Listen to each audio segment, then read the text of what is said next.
Hello বন্ধুরা, আমার এই স্টুডেন্টরা প্রতিদিন আমার কাছে পড়তে আসে এবং আমার ফুল গাছ দেখে এরা জল দেওয়ার জন্য খুব খুব খুব বায়না করে। আজকেও তাই করেছে, তাই আমি বললাম ঠিক আছে দাও জল।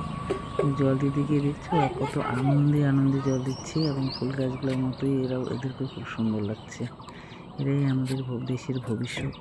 এরাই বড় হয়ে আমাদের দেশের জন্য গর্ব অনুভব করার সুযোগ দেবে বলে আমার মনে হয়। এবং বাবা মার আশা প্রত্যাশা পূরণ করবে ভবিষ্যৎ করার কাজে এরা আমাদের ছোটো ছোটো ফুল গাছগুলো চারা গাছের মতোই সমান, এদের যত্ন নিলে সঠিক সময় এরা ভবিষ্যতে বড় হতে পারবে এবং ওগুলাতে বেশি বেশি দেয়। হ্যাঁ, ওগুলাতে বেশি বেশি দেয় আশা রাখি। আর এরা ফুল গাছে জল দিতে ভীষণ ভীষণ আনন্দ দিচ্ছে, দেখছেন তো কীরকম খুশি হয়ে তারা ফুল গাছে জল দিচ্ছে। একটা মজা মজা মজা মজা ভাব, ভীষণ ভীষণ এনজয় করে ফুলের গাছে যত্ন নিচ্ছে দেখে আমার মন প্রাণ জড়িয়ে যাচ্ছে।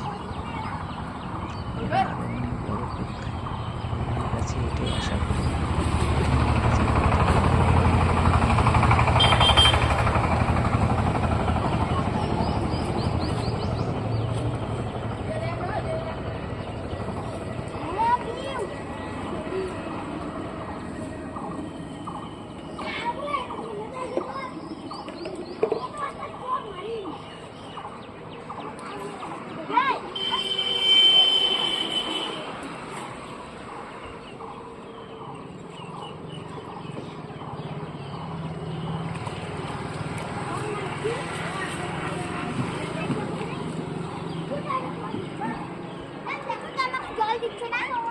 এই মারামারি করিস না, ওগুলো ভাঙবে।